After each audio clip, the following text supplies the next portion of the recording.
Hey, it's Tim with the University of Vinyl. Thank you for tuning in again today. I thought I should probably feature another of the best sounding records in my collection. This is an ongoing series called The Crown Jewels.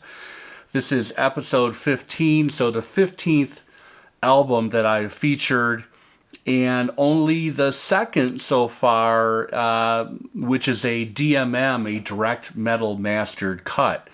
The first DMM I featured in this series was the 1989 solo record, the first solo record from Bob Mould, which is Workbook.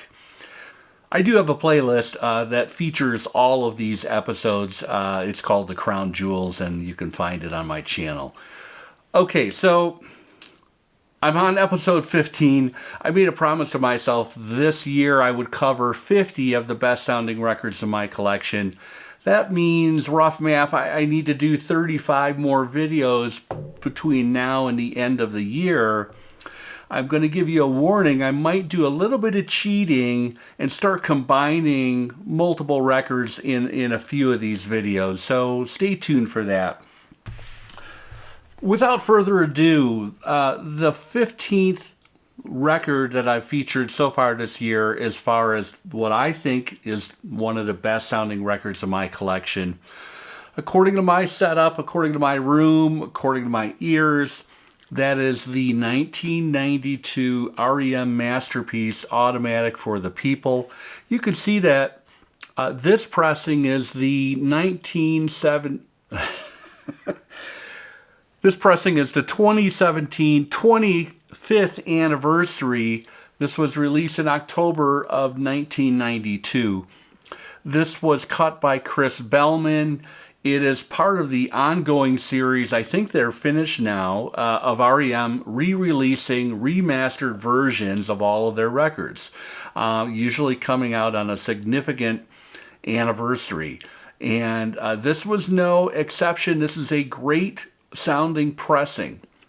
But last year in February, I came across an original pressing that, of course, was on the Warner Brothers label, and you will find in the Dead Wax Precision TD. TD stands for Tim Denon.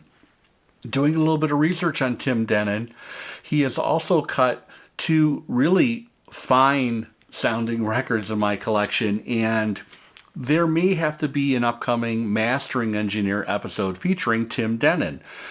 Tim Denon's worked for Kendon, he worked for Precision, and then he went back to, I think he is an English gentleman, he went back to Great Britain and did some more work over there. So I'm kind of scouring his credits, and there might be enough there for me to come up with a video soon featuring Tim Denon.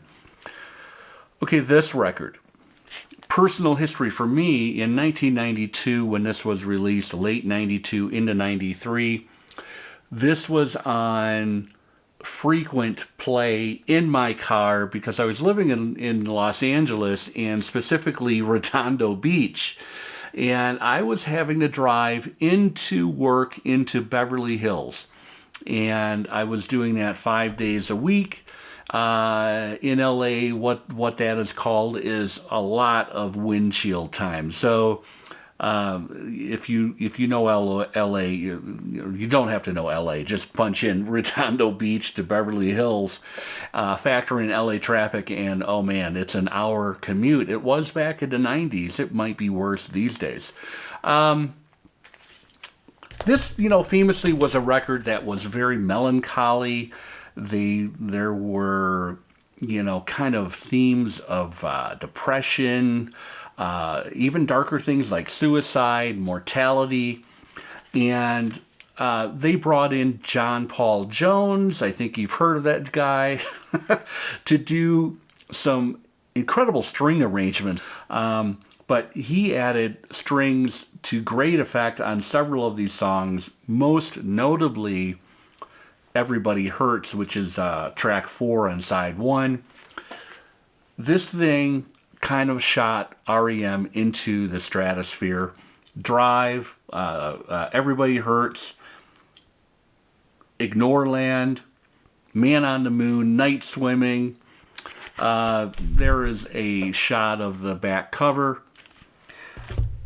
Let me tell you that if this is the only pressing you have, you should be satisfied.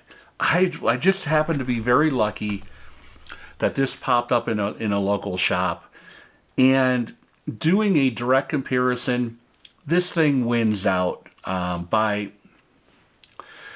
an amount.